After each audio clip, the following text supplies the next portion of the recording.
శ్రీలంకలో ఆ మధ్యన గుర్తుంది కదా, జంజీ ఉద్యమాలు ప్రారంభమయ్యి అక్కడ ఉన్నటువంటి పాలకులకు వ్యతిరేకంగా పార్లమెంటును తగలబెట్టి, అక్కడ రాష్ట్రపతి ఇంటిని తగలబెట్టి, ప్రధానమంత్రి ఇంటిని తగలబెట్టి వాళ్ళు పారిపోతుంటే వెంటాడి చంపేసినటువంటి సంఘటనలు ఉన్నాయి కదా.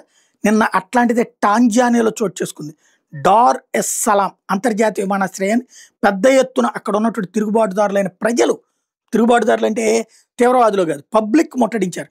టాంజానియాలో ఈసారి జరిగిన ఎన్నికల మీద ప్రధాన రాజకీయ నిరసనలు కారణమైంది ప్రభుత్వ పార్టీ చామాచా మాపిందుజీ సిసిఎం మాజీ అధ్యక్షురాలు సమియా హాసన్ చూసుకుంటున్నటువంటి ఎన్నికల్లో ప్రధానమైనటువంటి ఈ చెడామా పాల్గొనడానికి అనుమతి ఇవ్వలేదు.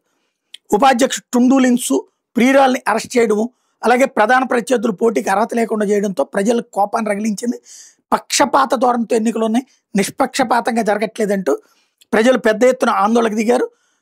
వెంటాడుతుండేటప్పటికి పారిపోయినటువంటి నాయకులు పోలీసుల్ని ఉసుగొల్పి గ్యాస్ దెబ్బలు కొట్టడం, కాల్పులు జరపడం వంటి సంఘటనలు చోటు చేసుకున్నాయి.